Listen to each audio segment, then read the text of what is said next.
What's the most used man-made material on Earth? I'll give you the answer. Concrete. This is the Concrete Logic Podcast. Have you ever stopped to think about the sidewalks, driveways, bridges, or the buildings around you? They're all made from concrete. So why don't we discuss it more? In each episode of Concrete Logic, we'll explore a unique concrete-related topic with the help of industry professionals shaping the trade's future. We'll talk with suppliers, contractors, architects, engineers, specialists, and even proponents of competing materials. We'll get their views on concrete and their visions for its future. So get ready to mix things up with Concrete Logic, where we turn the spotlight on the material that's everywhere but often overlooked. This is the Concrete Logic Podcast. And now, here's your host, Seth Tandit.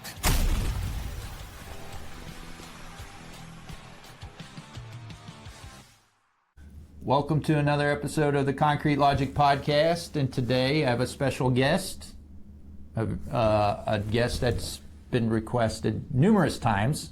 I told him, just because I work for Baker doesn't mean I get direct access to Dan Baker, but Dan Baker's joining us today, founder of Baker Concrete Construction.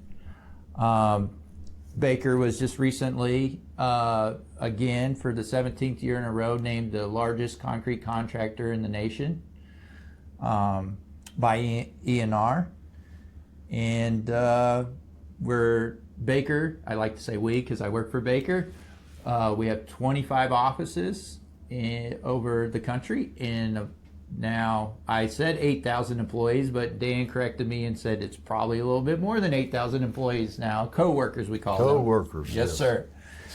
But Dan, thank you for joining me on the show today. I've been excited about, ever since you said earlier this year you would do it, I've been excited about having this discussion with you. Well, hopefully we'll have a little fun. Yeah. It's not fun every day, but it's been a little rugged now and then, but most of the time, yeah. In order to stay around as long as I have personally and the company has, it's got to be some fun or you wouldn't stay. Yeah. So 1968. Baker's been around since. Yes, sir. Well, I believe it or not, a year and a half ago, I had a listener call in. I have on the Concrete Logic Podcast website, there's a way for someone to click on a microphone, and they can leave me a voicemail. And what I encourage folks that listen to the podcast to do is to leave me a message and say, hey, I want to hear a topic on something in concrete, and they'll tell me what that is, or they'll say, hey, could you reach out to a certain person in the industry and interview them on the podcast? And I have one that they left a message for you to interview, and we're going to play it here. Hey Seth, this is Gregory Rice here, ECT Construction down in Huntsville, Alabama. Also done some work up in the Carolinas. Love your show. Met a few of your guests at World Concrete this year. None but good things to say about the show. It's been very informative. Listen to it every week. This is a request for a potential guest. I would love to hear from Mr. Dan Baker. I'm actually looking for more information on him, or maybe trying to get some information for him about his road to success in the concrete industry. I actually own a small concrete company, residential, and looking to get more commercial space, and just would love to get some information from him of just his road to success, how he did it, what were some major steps that I might need to take to try and achieve the same type things. So if you would, you're more than welcome to play this on the podcast, and I look forward to hearing from you guys. Thank you. So that was Gregory Rice from Alabama. He has his own concrete construction business. He's starting in residential. Mm-hmm. Similar to where you started. Gotcha. And he's looking to you and saying, he's like, what are the next steps that I should be doing, should I plan for, to start growing as a concrete contractor from where he is right now? Gotcha. So he would like to, he's starting very small, like Dan Baker and his two brothers. Yep. He's trying to grow into the next Baker Concrete Construction. That's right. Okay, we can work on that. Yeah. So so could you talk a little bit about, maybe you could talk a little bit about, you can kind of relate to where he is right now. Mm-hmm. You think back then, back to 1968, what were you thinking now? Were you thinking about being the largest concrete contractor in the nation, or what were you thinking? Well, some backstory to 1968. I came up. I have 5 brothers and sisters. We came up on a truck garden farm that was organic. So my dad was a little head of Whole Foods, mm-hmm. like 60 years, but nobody really cared much about organic gardening at the time. He did. That's what we grew up on, was vegetables. Any meat we got from hunting. I went from there to get my first paying job. I went to work on the hay wagon with the biggest farmer in Butler County. He taught me a lot. Jerry Gerber taught me how to really make hay when the sun shines and plow when the ground is right, which means you have to be on or ahead of schedule. Mm-hmm. Switch that over to residential concrete, on or ahead of schedule. All customers want schedule and price. They also want, at the end, they want quality also, but not during, but afterwards. You best have the quality, or they'll make you tear it out, put it back. So you're best off to try to become a 100% contractor. When I left the farm, I was going to college at Miami University of Ohio, which is where the Baker family came from. Butler County, Ohio, Miami University, Oxford, Ohio. My grandmother had 7 sons and 5 daughters. My dad was one of those sons. I have 35 first cousins. Most of them are still in Butler County, Ohio. They were farm people first and construction people second. So when you had 12 kids, the young ones stayed on the farm to plant and plow and feed. The older ones went off with grandfather to do residential concrete and residential masonry, concrete and masonry. They did both. They do the footer, residential, sometimes you do the whole thing. Footers, foundations, they would lay block, they pour the floor, and then they would turn it over to a stick builder to put the wood on top. So that's what Elmer Baker and Sons, there's like 3 uncles that worked direct for grandfather.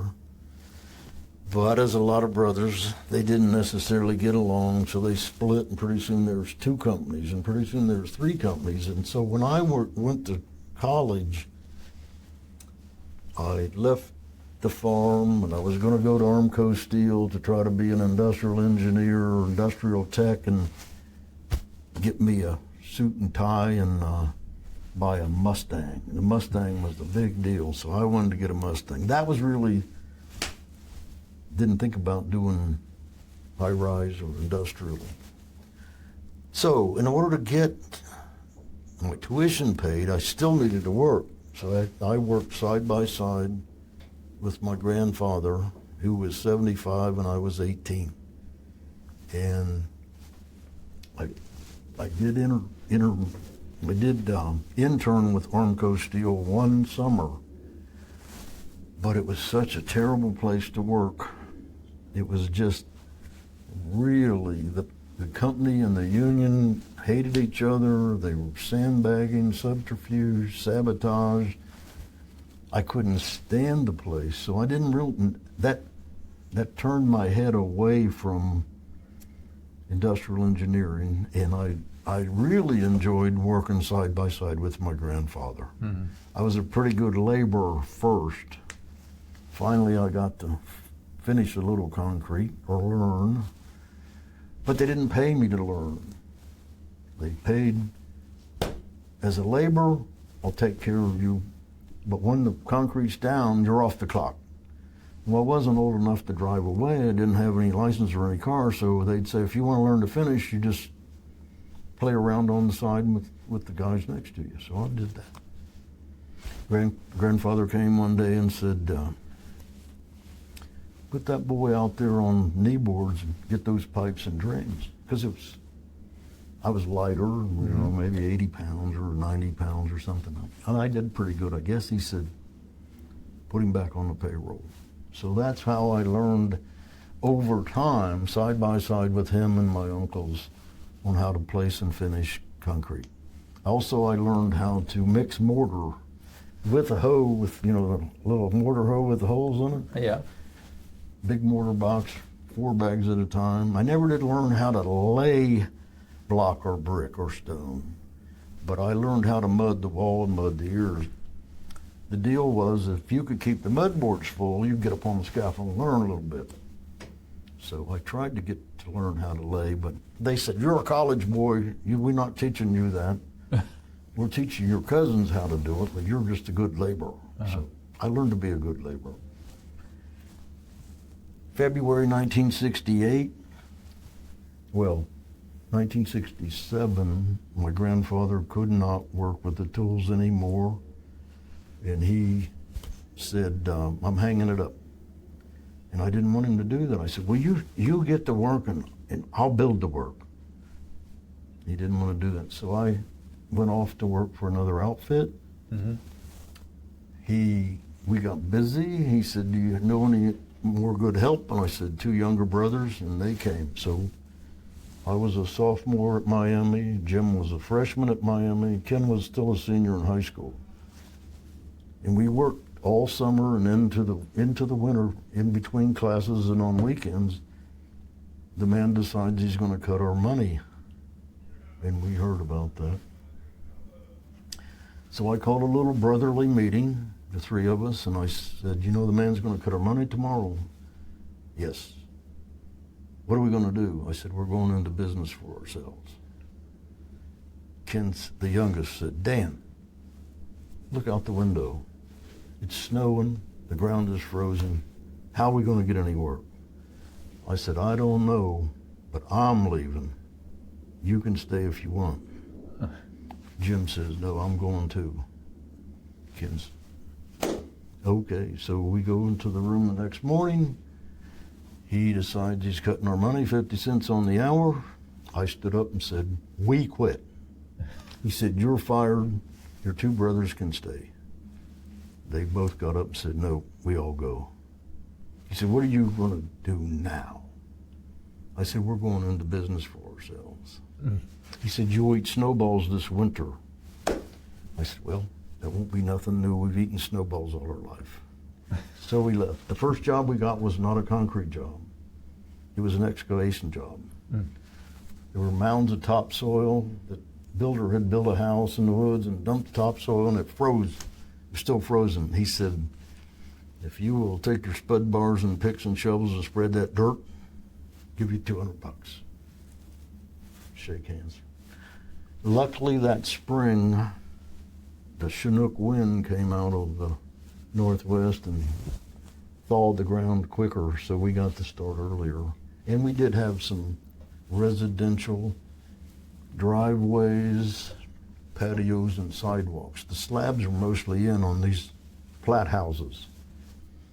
We had a 1962 pickup truck that Dad bought from Greyhound. It said, still had Greyhound on the side of the truck.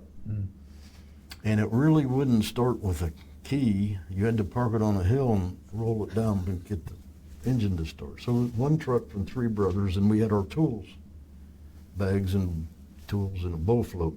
Wow. No machine. My grandfather didn't believe in a machine. He said, I said, why don't we get one of those? And he said, no. machine will break down, boy, but your arm won't. So he never used a machine in his life. We ended up getting residential plats, which is usually what you get. If you get more than one house, it's usually like 20 or 30 or 40. And so we would park the truck on the hill, and then we would take our tools and we'd run from one house to the next, to the next, to the next. We'd pour some slabs, and we'd drop back, pour some driveways, drop back, pour some patios, pour some porches, steps. And we would average about 5 houses a day. So let's say it's 2,000 square feet by the time you get the slab and the patio and the driveway.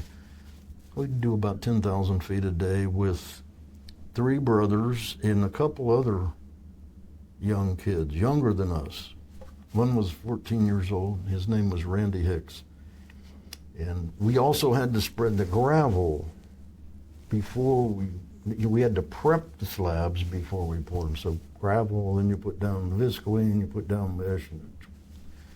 So the young ones, he just dropped them off on the gravel pile. They couldn't drive away because they didn't have a car.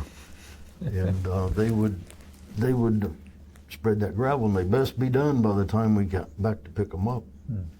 So that's how, and then we would start pouring the concrete. And we kind of saturated the greater Oxford area. There were maybe 3 builders there, and we were doing most of the concrete work for the 3 different builders. So we saturated, and it was my job then to go find more business. So I drove to Hamilton, Ohio, which is about 12 miles away from Oxford.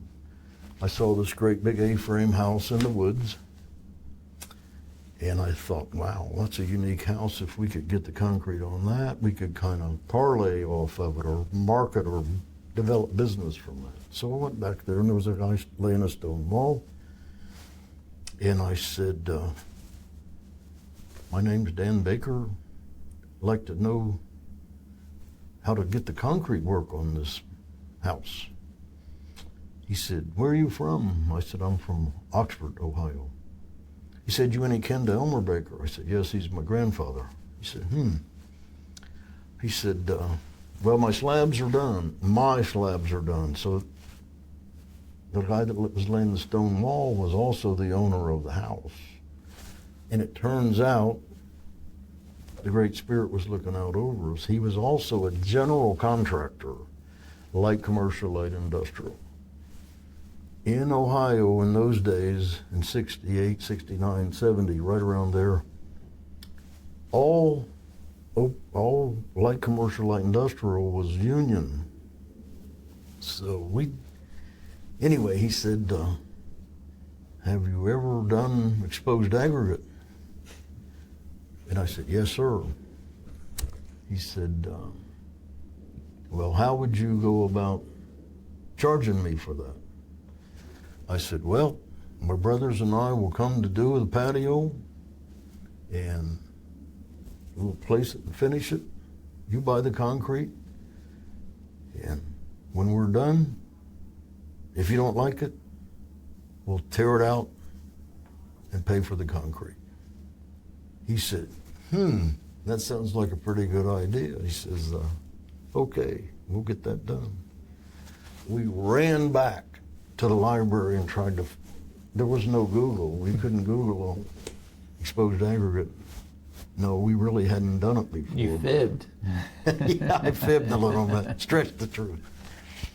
So we came back for a pre-construction meeting. He said, you've never done this before, have you? I said, no, sir. He said, well, we'll do it together. And it's still there, Seth, to this day. The patio is still there now. It did lose a few little we had to cast stone on it and then work it into the surface and then spray the top and then wash it off and scrub it. We only had the epoxy and 2 or 3 or 4 pebbles. It turned out pretty damn good. Yeah. Anyway, it turned out he was a general. He said, how would you like to do a branch bank? I said, well, we'd love to do bank, but you know we're not union. He said, I know that. He said, you'll get caught and you'll have to sign up. He said, but I assume you want to do bigger and better things in your life than just residential. I said, yes, we'd like to. And so we did. The branch bank on Peck and Williams in Hamilton, First National Bank, got caught. My brother Ken, now this is a way to go from residential to commercial and be ambidextrous. So he has a nail apron on that says Butler County Lumber. He has a hammer in a loop on the side. He has a margin trowel with a float hanging on it. And he's shoveling a string line to put a form. Mm. So the labor business agent walks on the job and he said, and Ken's 17 or 18 years old. He said, what trade are you? He said, I'm a laborer. He said, I'm the laborer's BA. Let me see your book. We didn't have a book. He said, well, I don't have a book, but I want to get one. So his name was Bob Rumgate. So Bob said, well, who else is here? He said, my brothers are around the other side. So Jim and I were.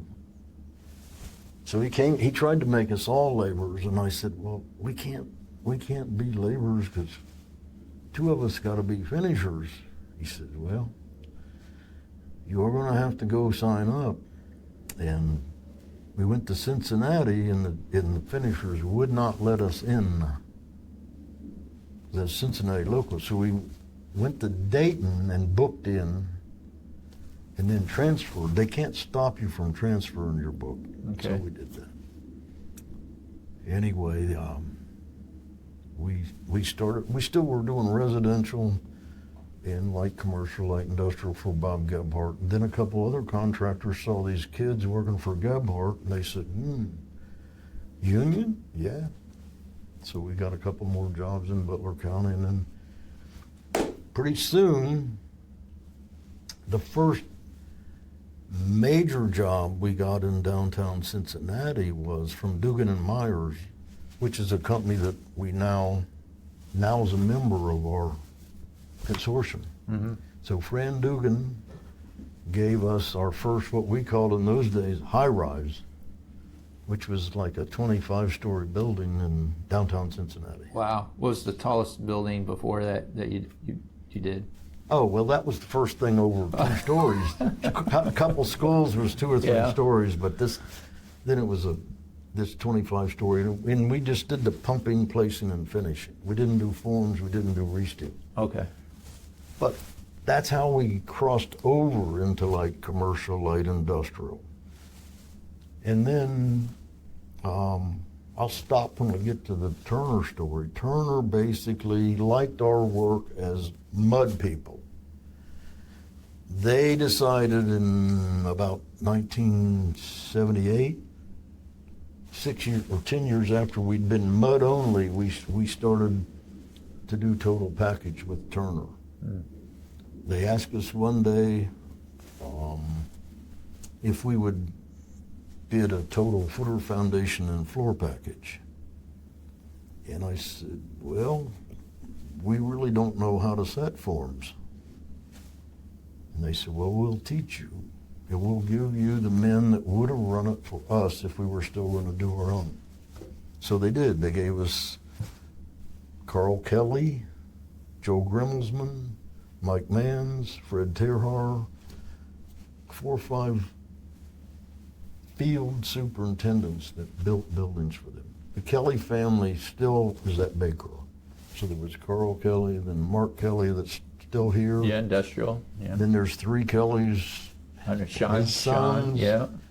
There's at least 3, and then there's another one that works for Lithgow. Mm. But there's 3 generations of Kellys. So the dad was the first one that had ever done anything big, and he said, well, what's your vision? I said, well, we're going to do the same kind of work as you finished, as you just finished, but we're not there yet. He said, well, what do you want me to do? I said, well, only carpenter work I got right now is edge forms. I need you to set some edge forms. He said, put the tools back on. I said, yes, sir. He said, and where are we going after that? And I said, we're going to do bigger stuff. So he was a little older than I was, and he was very, very top-notch builder. And so we ended up getting some more work from Turner at Ford, and then we did get Carl where he said he wanted to be and where we wanted to be before he brought his sons in and then his grandsons in. And Carl just left this earth about a year ago now. Yeah. But he was a founding woodman. There's wood, iron, and mud in Baker. I was a founding mudman that learned from my grandfather. He was a founding woodman or form guy. Mm-hmm. And then we've had founding ironworkers as well. So wood, iron, and mud is where we decided that that was a better way to get control of the job, control of the schedule, is if we did the total package. Mm-hmm. Mud only, we were just at the mercy of if it was ready or not. Most of the time, it wasn't ready. Mm. So I decided we're going to do it. We're going to try to get there. And that's how we crossed into what we call total package now. Yeah. So first it was light commercial, light industrial, pump, place, finish. Then it was total package, mostly in commercial or residential or institutional, like schools, apartments, or office buildings. And then we also stretched out into industrial and did big plants for, once upon a time we did 16 Walmart distribution centers in a row, like one after another, after another, after another, after another. Right. That's because we continuously improved our ways, means, and methods. We didn't want to sit on our laurels. We wanted to learn more and more and more. So we joined the ACI and learned more about how you're supposed to place and finish concrete. That is a key. You will not be able to cross over from residential, whose standards aren't quite as high as commercial. Industrial. Yeah. And then they're higher when you get to nuclear and ports like in Virginia. But you have to cross over. If you don't cross over, you'll just be a fly-by-night. Mm-hmm. And so you got to make that decision. You can't wear short pants anymore. You can't wear tennis shoes anymore. You can't keep your shirt off. You got to put your shirt on. You got to have a hard hat. You got to have safety glasses. You got to have safety professionals. Now, that doesn't really bode in the residential world. I'm not knocking it. Right. I'm just saying if you do want to cross over, you have to cross over your mind first. And then you embrace training and development, embrace knowledge. Then you probably can cross over and get some work. You got to have a customer. So somehow or another, you got to convince that customer. So maybe you got to stretch the truth a little bit to get an opportunity, and then you better do it. Right. Do what you say you're going to do. That's right. And then Dan Baker never did finish Miami University. I went 5 years, but I didn't finish. Mm-hmm. The last year was when Kent State happened. You know, the mm-hmm. Vietnam War was on, and Kent State, the National Guard shot 5 kids. Yep. And they shut all the schools down in the MAC. And by then I had 100 co-workers working. I just never went back. Yeah. So, so I still to this day wish I would have finished. I wish I would have taken more classes in accounting. I didn't really do that, so I didn't know much. That's a weak side for Dan, is accounting. I can't hardly spell IT, but I'm learning from Jennifer, and technology is a little.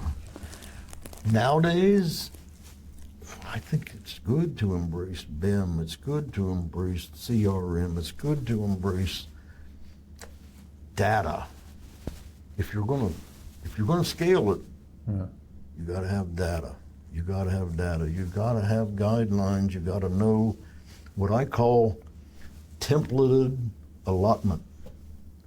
That means you need to get to know how much. If I'm a young kid and I'm trying to learn how much I can charge for the work, I got to know how much it costs first, and then I got to understand what the overhead is, and I got to see if I can get a margin on top of that. If I can't get any work that way, I better figure out what the market is and reverse engineer what it takes to put the general conditions on, the schedule, the safety, you don't have to have BIM if you're crossing over into light commercial, light industrial, but it doesn't hurt. It doesn't hurt to have it, but you can't have a separate BIM person. You got to have one of these ops guys that does the BIM at night. So you got to wear 2 hats, at least 2 hats. When you're a mom and pop, you got to wear 10 hats. Yeah. Some days you're the garbage can. Some days you sharpen the pencils. Some days you take off in price. Some days you jump right in and pour concrete. The original baker was there were no wives and no kids. So I'm not saying that's a bad thing, but we had no encumbrances. We just worked 100 hours a week. Then maybe 10 years later we were down to 80. Maybe 10 years later we're down to 60. Yeah.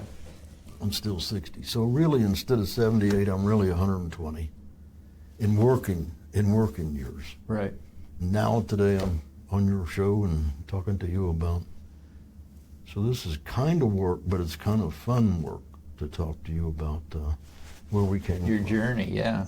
So what I got from your journey, the story you just told, from residential to light commercial, the reason why you got that work is because someone saw the quality of work you were doing on residential, yes, and was comfortable with what they saw to offer you to do light commercial work. Well, a branch bank is almost not much bigger than a house, so it was. It wasn't a stretch for him, but he knew we were going to get caught. So let's just say that was an open shop instead of a union, we would have just done the same thing in light commercial, light industrial as we did in residential. That means we would take care of that customer.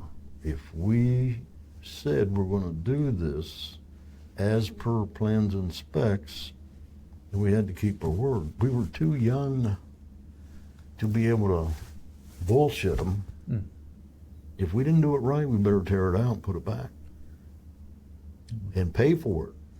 So you got to be prepared to do what you say you're going to do. So Baker believes, if you look at the values, our philosophy is we're a people-first company. Co-workers first. You take care of the co-workers, you teach the co-workers what we have to do to take care of our second customer, which is the owner, the CM, the designer, sometimes political atmosphere. You take care of those customers. Take care of these, they'll help you take care of those. So when we found holes in our knowledge base, we went to get one and bring them in, a pro, as best as we could. How do you know when you're ready to hire like that? You're never ready to hire. You don't have enough money to do it. Right. It's basically a risk. Sometimes you have to pay that person more than you pay yourself. A couple of my friends says, Dan, how did you get that? You must have paid him more than you paid yourself. I said, I did. They said, how would you do that? I said, well, he knew more than I did. But we learned. We learned. And then ACI was a real opportunity. We had an older gentleman that was outside the company. His name was Carl Beimel. He was very connected to ACI and ASTM because he sold product. He sold shake hardener that went on the surface and then you machined it in, so I got to know him. And he sold his company to master builders. And he was kind of a mom and pop, and Master Builder was a great big giant. He was there non-compete for 3 years, and so then he came, and this is when BD came into the company. He said, Dan, did you ever think about hiring a salesman? And I thought, no, I guess if there is a salesman in the company, it's Dan already.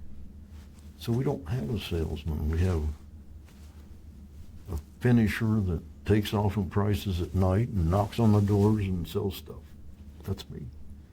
So I'd have to replace me. I said, well, who did you have in mind? He said, me. Now, Carl was 65 at the time. This was probably 1982 or something like that. And I said, wow, I'm thinking, I can't afford this guy, this man. He's a gentleman and a scholar and a professional and an engineer from Purdue, and he's on ACI and ASTM. I said, well, Carl, I'm flattered that you'd be interested in coming with us, but I'm not sure how I could compensate you. He said, well, what do you pay your project managers? I said, $80,000. He said, that's good enough. So he came with the company, and he said, I think we can position Baker to be one of the top 3 industrial contractors in the nation, because we can put you in the specifications. So he did that. He got us in the specifications at Ford Motor, General Motors, Super Value, Kroger, as an industrial floor expert contractor. One of 3.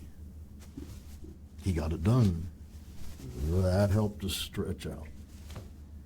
And then when you do it, if you want to grow, you got to be prepared to do what you got to do. You got to go, if they want you and they put you in the spec and they want you to go to Alabama, you got to go to Alabama, even if you're from Ohio. So then you have to get mobile. So again, if you're crossing over, there's light industrial, can go into heavy industrial. There's light commercial that can go into heavy commercial or residential or institutional. Like stadiums. Stadiums, the first stadium we ever did, we lost $1 million. 7 figures. That's the University of Arkansas basketball stadium. Oh, really? And all we had was the structure. We didn't even have the floors. We had the structure. That's the formwork, the re-steel, place and finish the structure. We got in trouble. We got crossways with the designer. We had a young kid that was very, very, very smart, too smart. He called the customer out, the designer out, in front of a table full of white hats. He said, this design is wrong. He should have not said that in that meeting. It was wrong, and he was right. He was just dead right. So that next day, the inspector put the Corps of Engineer inspections on our job and hunted for everything they could find. And we had to tear out a couple columns, and then we got behind schedule. Then we had to bring in an extra crane, an extra forming system. By this time, it's fall of the year in Arkansas. The locals went off to deer hunt and never came back. So we had to send 40 men in from Cincinnati, union scale on per diem. So by the time we got done with a $4 million structural package, it cost us $5 million. we could have said, holy shit, we're never doing another stadium. Cincinnati Bengals came out. I remember going down the hall to the CFO's office at the time, and I said, you know, the Bengals are coming. The Cincinnati Bengals are coming out. He said, yep. He said, we're not doing that. I said, what do you mean? What do you mean we're not doing that? Mm-hmm. Last time I checked, it says Baker Concrete. It doesn't say CFO Concrete here. I said, well, the first package is a foundation, about $10 million foundation package. You think we can do that? He said, yeah, I think we can do that. I said, okay, well, we'll do that. We bid it and we got it. Second package was $7 million flood wall package. I said, do you think we can do that? He said, yeah, I think we can do that. Pretty soon we're at 17 mil. Now the structural package comes out. That's the vents and the whole stadium. There's 3 bidders: Baker, Dugan and Myers, and Kokosi. Mm-hmm. Did some spade work, some BD work. From my understanding, Kokosi was not going to be a player. Mm-hmm. So now it's down to 2. So we had a couple little meetings in the company, and I said, what do you like best, Mr. Operations? Power or greed? He said, what are you talking about? I said, do you like power or money? He said, I don't understand why you're asking me this question. I said, well, what if there was only one bidder on the Bengals? What would your price be if there's 3 bidders on the Bengals? He said, well, $30 million at $40 million at 9%. I said, well, that's not the budget, is it? He said, no. I said, what's the budget? He said, 14. I said, why wouldn't you get 14? Well, it won't sell. Why? Because there's more than one bidder. I said, what if there was only one bidder? He said, oh, Dan, you're not talking about a JV. I said, yes, I'm talking about a JV. Uh-huh. So we did. We JV'd up. There was only one bidder. Baker gets the stadium. Mm-hmm. We made real good return. The CFO thought, so a point here is, if you're going to go to the big league, you cannot hide from the risk. You got to wade into it. That doesn't mean you don't want to have calculated risk, but it's still risk. Mm-hmm. You got a schedule in the NFL. You will open those gates, and it better not be your fault. If you can't open the gates, it better not be your fault, because it's, I don't know what it is now, but liquidated damages are probably $10 million a game. Wow. So if you're behind the schedule and you cost them a game, not good. No. Not good. It can break your whole company. Yeah. So if you're going to come from residential, depends on how far up you want to go. We are still wading in where angels fear to tread sometimes as a company, or we wouldn't be there where we are now. Right. We really were number 1 for 35, with the exception of 1 year. So it's not 17, it's 17 and 18. There was 1 year that we were number 2. That's because we did get out over our skis. We did get on too many fronts. We did have a blow or 2 to the side of the head. And when that happens, it's like a house of cards. Mm-hmm. Banks get mad. Bonding companies won't give you a bond. It's a bitch to get out of that. Luckily, we had some very good people, and we had some very good relationships, and We came back from number 2 back to number 1, and we've stayed there since. Right. We got to watch. We have to watch every day. Constant vigilance, 24/7. I say 24/7. You need a little bit of sleep. And nowadays, the world has changed. We got political environment right now. Yeah. The last few days we've seen that. We got economy. There's industrially, it looks like industrial work is really moving again. Yeah, and infrastructure work, a lot of infrastructure work out there. But right here in D.C., we only have one job in D.C. right now. We have jobs in Virginia, but one job in D.C. So D.C. is in recession. Mm-hmm. From a commercial, residential, institutional standpoint, D.C.'s in recession. So is Cincinnati. So is Phoenix, Arizona. Commercial, residential, institutional, but not in the big data center, not in the TSMC chip plant. We got a $250 million job. So if you want to cross over and you want to scale it,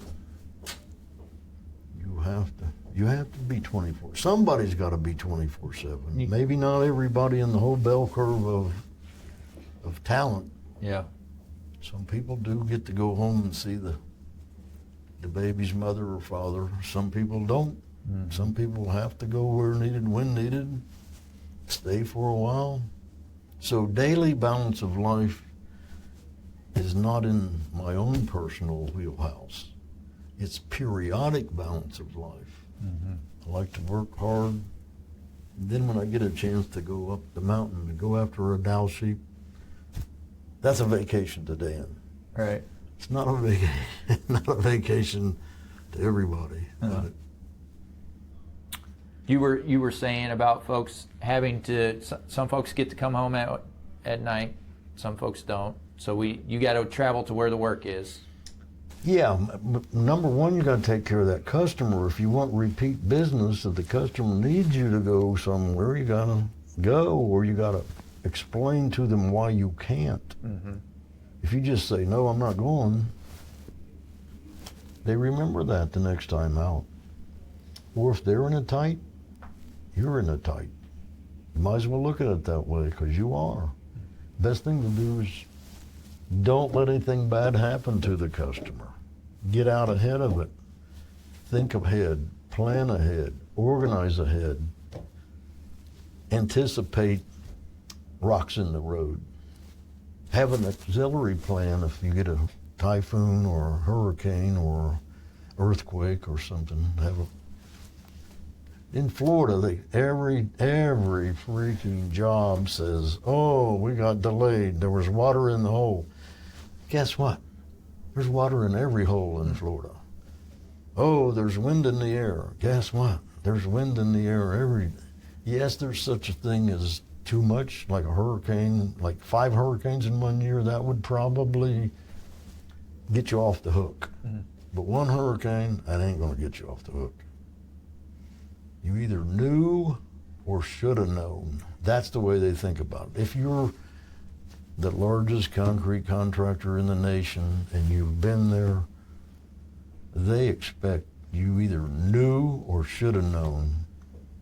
We hired you because you're safe, you make schedule, your quality's good. If you screw it up, you make it right. And you were productive enough in order to make a little bit of buck so you can get bombed and come back again next year. Other than that, they don't want to hear any excuses. There's no excuse. There's no excuse for the Marine Corps, right? No. Is this when you're going to tell me what you were saying before we hit record about the Amish? Oh, Amish Marines. Yeah. I just coined that. I imagine it's been said before, but an Amish Marine would be former farmer that turned to residential. In residential, you are a carpenter and a laborer and a finisher and an iron worker. Sometimes an excavator. Sometimes it's with a shovel, sometimes with a backhoe. But you're ambidextrous. That means if you watch the Amish, they'll put up a barn in a weekend. There's no such thing as, oh, I'm a carpenter, I don't do tie steel, or I don't do finished concrete, or I don't do this, or I don't do that. There's no jurisdiction, Amish. It's a team effort. A lot of times the ladies come too and bring the food, so you don't have to go to the restaurant down the road. You just eat the picnic and get back on the barn. You're done in the weekend.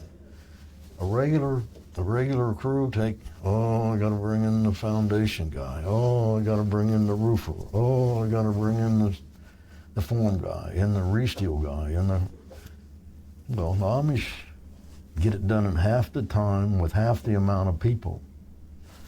Marine takes no excuses. There's no excuses. We don't give the Marines any excuses. Us American citizens, if the Marines go, we expect they're going to take the hill. Yeah. No matter what, they're going to take the hill. Now, it's nice to have the Air Force soften it up a bit for you, but if they're not, we still expect you to take the hill. That's basically, if you're a subcontractor, that's what's expected of you, whether you like it or not. So if you don't like it, you probably don't want to go into the arena. The arena is, NFL's going to open that gate. It better be ready. Mm-hmm.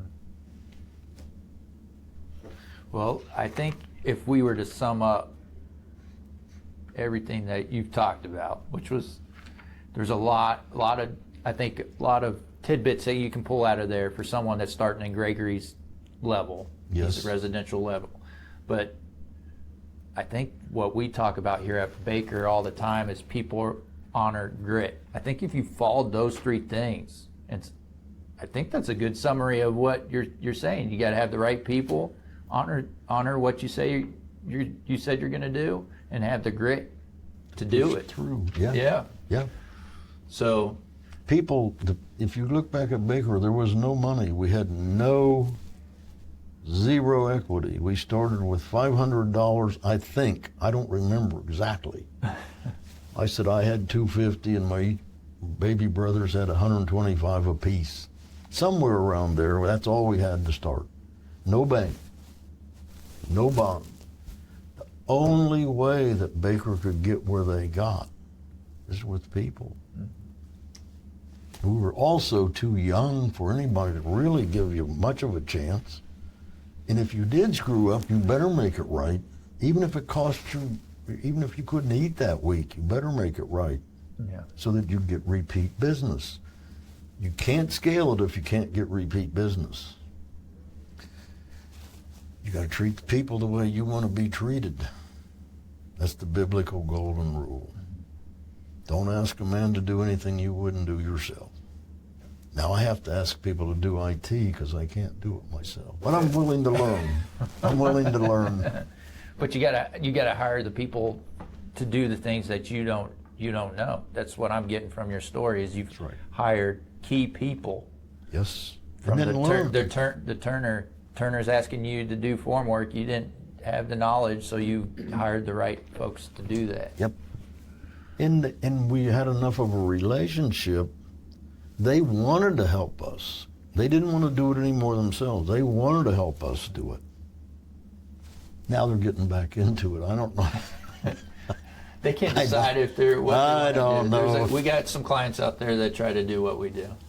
Well, they have to get the right mindset. If they're not willing to lead by example, they will never know what you need to do to move the craft. You can't do it. You can't do it. It's different. Robin Hood was a hell of an archer, and he was a pretty good sword fighter. But Little John knocked his ass off the log in the river, so he wasn't a real great with the sticks. Mm-hmm. Friar Tuck was the guy that watched the money. He was like the CFO of Robin Hood. So you got to have a team effort. And there's grit, not just wood, iron, and mud grit. Yes, there's grit, and yes, that's what they pay us for. They pay us for installing wood, iron, and mud. They do sometimes pay us from the neck up. Nowadays, I've met a lot of very smart, gritty people in the land of BIM, in the land of CRM, in the land of engineering, formwork design. That's grit too. But they only pay us when it gets installed. So we really, if we're not setting forms, tying steel, or placing concrete, Baker probably won't get paid. They might pay us a little bit nowadays for some BIM work. They might pay us a little bit for some engineering work, but that's really not our business. Our business is labor, putting it in, installing, safe and right the first time.